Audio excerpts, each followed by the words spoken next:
presentation may be considered by many as controversial, as you're going to see information that you won't find on CNBC, Bloomberg, nor in the Wall Street Journal. At the same time, it needs to be pointed out that the presenter does not hold a degree in economics nor an MBA of any sort. The following presentation is what's been learned without formal guidance. The presenter is not a financial advisor. In turn, he's not going to tell you what you should do with your money, but he will tell you what he's done with his.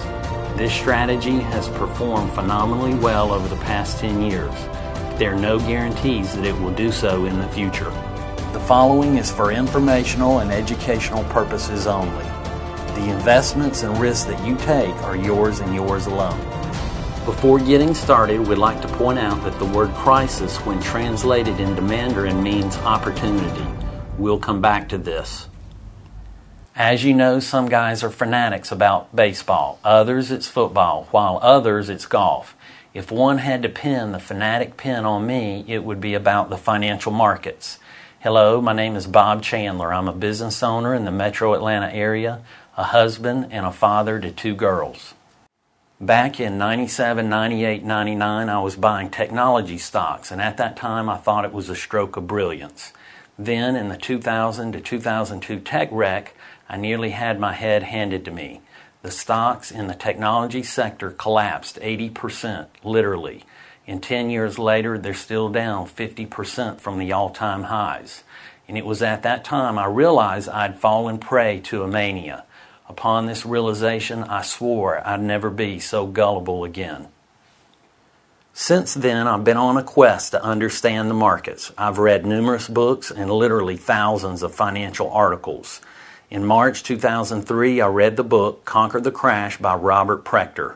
Prechter is a member of the Mensa Society and is considered to be one of the foremost experts in Elliott wave analysis. In Chapter 16 on real estate, he wrote, "Credit expansion has supported real estate prices, but it is late in the game.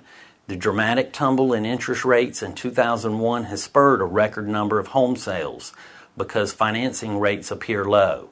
Marginal buyers who had waited on the sidelines are finally taking the plunge. People around the country are nearly unanimous in thinking that this is their last great opportunity to buy a house. Naturally, it is just the opposite. It's your last chance to sell. The market is becoming as bought up as it can get, and there is little interest rate ammunition left to win the battle for even more borrowers." In our primary business, prospective clients would call our office to obtain a quote on home insurance. The first question we'd ask them, "Have you filed bankruptcy in the past 5 years?" To our surprise, many would tell us that they had, but it had been discharged and they had arranged financing at a preferred rate. Despite this, we still could not assist them.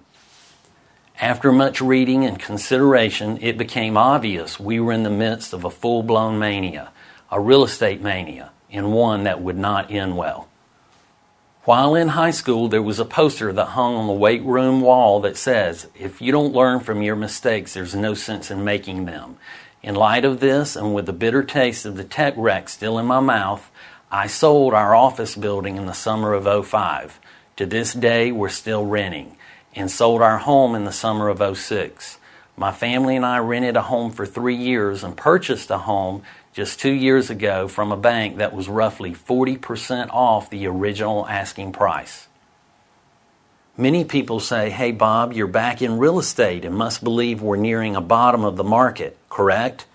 In fact, I don't believe that's the case, but I'm fine with that. My family and I need a roof over our heads, and this is where many of our memories will be. One of the things that I do believe, though, is we're nearing a low in interest rates, and it's due to all of the money creation at the Federal Reserve. Did you know the Federal Reserve is a private corporation and not a part of the government? Said a different way, the Federal Reserve is a for-profit corporation which loans money to the federal government.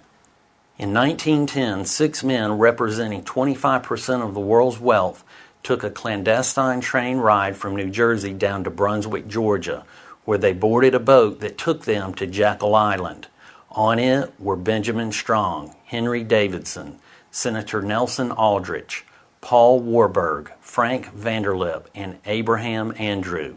Upon arrival, they stayed at J.P. Morgan's personal residence, known now as the Jekyll Island Club.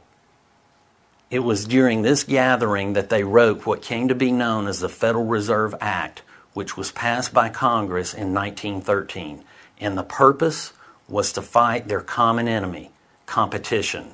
It was this legislation that established a banking cartel here in America. G. Edward Griffin, author of The Creature from Jekyll Island, said in an interview with the Daily Bell, "Many people are shocked to discover that the Federal Reserve System is a cartel, no different than a banana cartel, a sugar cartel, or an oil cartel. It is a banking cartel composed of the largest and most powerful American banking institutions. This group wrote a cartel agreement in 1910 and then persuaded Congress to give it the status of law. In that, the cartel can be sure that all banks will conform to the agreement or be subject to criminal prosecution, a benefit that many cartels do not enjoy." The first draft of the cartel agreement was prepared at a highly secret meeting held on Jekyll Island in November of 1910. The participants of that meeting represented the most powerful banks in the nation and also had financial roots to the largest banks of Europe as well. The American institutions included J.P. Morgan companies, the banking conglomerate of William Rockefeller, and Kuhn, Loeb and Company. The European connection included the Rothschilds banks of England and France and the Warburg Banking Consortium of Germany and the Netherlands. The irony in this is that the Federal Reserve Act was sold to the American public as a bill to control the banks when, in truth, it was drafted by the very banking interests it supposedly would control. The banking cartel decided to be its own regulator while making it appear that it was being regulated by Congress. That was the reason for the secrecy surrounding the Jekyll Island meeting. If the public had realized the Federal Reserve Act was parented by the same industry it was supposed to control, there would have been great opposition to it, and it never would have been enacted into law. The following is a quote from President Woodrow Wilson. They are his words, not mine, so don't send me hate mail. Woodrow Wilson, the president who signed the Federal Reserve Act into law, later wrote, "A great industrial nation is controlled by its system of credit. Our system of credit is privately concentrated. The growth of the nation, therefore, and all our activities are in the hands of a few men. And, since I entered politics, I have chiefly had men's views confided to me privately, some of the biggest men in the United States, in the field of commerce and manufacturing, are afraid of somebody, are afraid of something. They know that there is a power somewhere so organized, so subtle, so watchful, so interlocked, so complete, so pervasive, that they had better not speak above their breath when they speak in condemnation of it." Finally, he wrote, "We have come to be one of the worst ruled, one of the most completely controlled and dominated governments in the world. No longer a government of free opinion, no longer a government by conviction and vote of the majority, but a government by the opinion and duress of small groups of dominant men. Since its inception, the Federal Reserve has devalued the dollar by 96%. This, in the very least, is immoral and unethical. Not only is this theft of our purchasing power, but it's theft of our labor. If you or I had the same kind of results running our business, we would have been fired long ago, and rightfully so.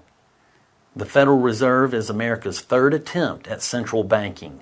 Wikipedia states, the first Bank of the United States existed from 1791 to 1811. The second Bank of the United States lasted from 1816 to 1836. Each had 20-year charters, and they both issued currency and made commercial loans. The banks were opposed by many who thought they were engines of corruption that supported the business class over the needs of the common man. Andrew Jackson, a populist-leaning president, vetoed legislation to renew the Second Bank of the United States. And, as president, Jackson worked to take away the federal charter of the Second Bank of the United States.